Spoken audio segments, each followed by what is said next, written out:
2019च्या विधानसभा निवडणुकीमध्ये उद्धव ठाकरे यांनी सर्वात अगोदर उमेदवारीचा एबी फॉर्म ज्यांना दिला होता ते संतोष बांगर आता एबीपी माझावर आहेत। तुम्ही उद्धव ठाकरेंची साथ सोडून एकनाथ शिंदे सोबत आहात, निवडणुका तोंडावर आहेत, तयारी कशी सुरू आहे आणि गत निवडणुकीमध्ये सर्वात अगोदर तुम्हाला एबी फॉर्म मिळाला होता, आता काय एकनाथ शिंदेंनी तुम्हाला प्रॉमिस केलं? काल परवा तुम्ही बघितला असाल, अभूतपूर्व अशी कावड यात्रा या ठिकाणी हिंगोली जिल्ह्यामध्ये निघली होती।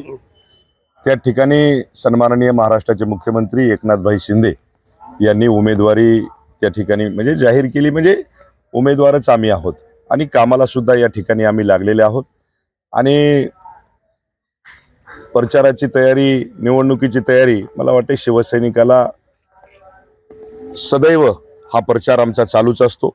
लोकांच्या गाठी भेटी, मला वाटते 288 आमचे गाव आहेत आणि 288 गावामध्ये किमान 10 वेळेस आम्ही या ठिकाणी सर्व कार्यकर्त्यांच्या भेटी घेतलेल्या आहेत। कोणकोणते मुद्दे घेऊन तुम्ही आता जनतेमध्ये जातात, दररोज तुम्ही दौरे करतायत, काय मुद्द्यांच्या आधारे तुम्ही आता मतदान मागणार आहात? मला वाटते की 2.5 वर्षामध्ये तर कळमनुरी मतदारसंघाचा चेहरा मोहरा हा बदललेला आहे। 2195 कोटी रुपये आमच्या या कळमनुरी मतदारसंघासाठी आम्ही आणलेले आहेत। मग ग्रामीण रस्ते असतील, हायवेचे रस्ते असतील, नाल्या असतील, पाणी असेल, मोठमोठाली सभागृह असतील, पंचायत समितीची इमारत असेल, आदिवासी बांधवाची इमारत असेल, असे अनेक कामं या कळमनुरी मतदारसंघामध्ये झालेली आहेत। त्याच्यामुळे सर्व जनतेला माहीत आहे की विकास हा काय असतो। तुमच्या विरोधामध्ये कळमनुरी विधानसभा मतदारसंघामधून महाविकास आघाडीकडून उद्धव बाळासाहेब ठाकरे या शिवसेनेकडून उमेदवार दिला जाऊ शकतो, कसे असणार आहे? मला वाटते की कोणीही जर आम्हाला उमेदवार दिला तर त्याचा काही फरक पडणार नाही। माझा शिवसैनिक या ठिकाणी त्यांना त्यांच्या पद्धतीने त्यांची जागा दाखवल्याशिवाय राहणार नाही। बरं, तुमच्या विरोधामध्ये माजी आमदार संतोष टारफे आणि अजित मगर जोरदार तयारी सुरू करतायत, काय कशी असणार आहे? कोण तुम्हाला टफ वाटतो, जे तुम्हाला चांगली? मला वाटते की मला टफ कोणीच नाही। कोणीही जर समोरून जर आला तर माझा शिवसैनिक सज्ज आहे त्यांना त्यांची जागा दाखवण्यासाठी। बरं, तुमच्या विरोधात महाविकास आघाडीने जर मराठा उमेदवार दिला तर मराठा विरुद्ध ओबीसी अशी ही लढत असणार आहे, काय आव्हानं असतील तुम्हाला? माझ्या मतदारसंघामध्ये जातीपातीचं राजकारण नाही। माझ्या मतदारसंघामध्ये सर्व जातीपातीचे कार्यकर्ते, सर्व मतदार बंधू हे माझ्यासोबत आहेत। माझ्याकडे जात पात धर्म याच्याशिवाय कामाच्या पावतीवर आम्ही त्या ठिकाणी निवडणूक लढवणार आहोत। बरं, आता जर तुम्ही आता महायुतीमध्ये भाजप सोबत आहात, जर वेगळं लढण्याची वेळ आली तर तयारी आहे?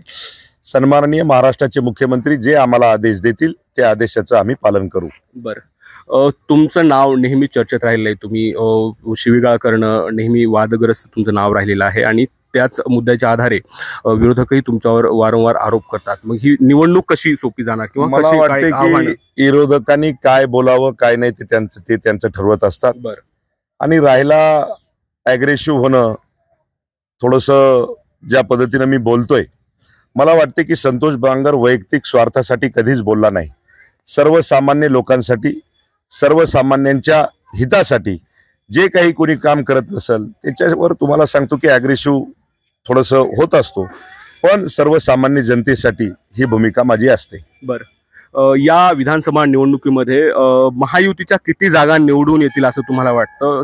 काय या ठिकाणी महाराष्ट्रामध्ये पुन्हा एकदा महायुतीचं सरकार येणार आणि खात्रीपूर्वक सांगतो की या ठिकाणी महाराष्ट्राचे मुख्यमंत्री एकनाथभाई शिंदेच होणार। बरं, 288 विधानसभा मतदारसंघामध्ये किती जागेवर महायुतीचा विजय होईल असं वाटतंय? मला असं वाटतंय किमान म्हणजे जे आपल्या 288 जागापैकी मग आता